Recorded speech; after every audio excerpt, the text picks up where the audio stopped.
You will notice that the people who are usually throwing the gender card, talking about gender equality, are usually feminists, and they're usually older women.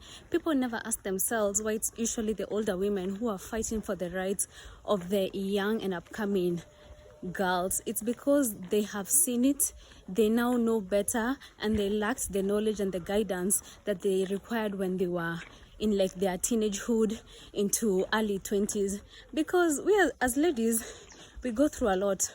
We may never speak about it, we may never hint on it, but the trauma that is in your head, in your mind, in your heart really breaks you. And when you see it happening with other people, you can try and advise people, but not unless you're willing to talk about your story. And who is willing?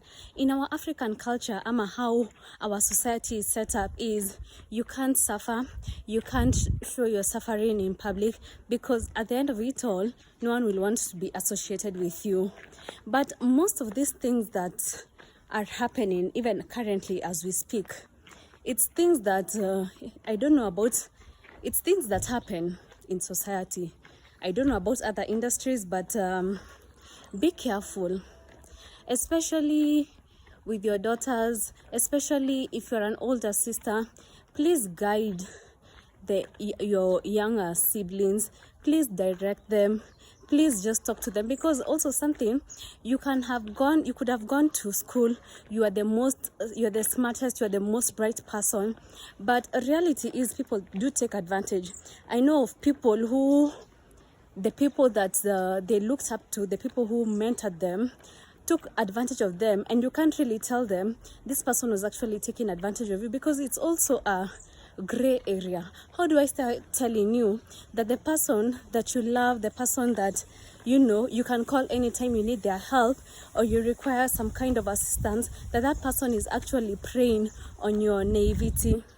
Because especially now with social media, it's becoming quite difficult, because now everything is out there. Whatever you search for, whatever you lean towards, you can find it on your phone. As long as you have Wi-Fi, you have internet, you can access it. But now the problem is, who is guiding you? Who is mentoring you? Who can you actually talk to and actually talk and tell your problems? Because also now people are also betraying each other. People are also using the information that you give them against you. Who can you become weak to? Not everyone can afford a therapist. I know there's free therapy sessions, but also at the same time, we as a society do not want to be labeled as, oh, we are mentally unstable. Who wants to be told that? So anyway, what I'm trying to say is, guide your young ones, especially with TikTok, even the young kids. Be careful who you let into their lives. Be careful who you let talk to them. Be careful about who they follow on social media. Not everything is gold. The world is a dangerous place, and it's usually too late when you start to realize just how bad things can get and how bad things are.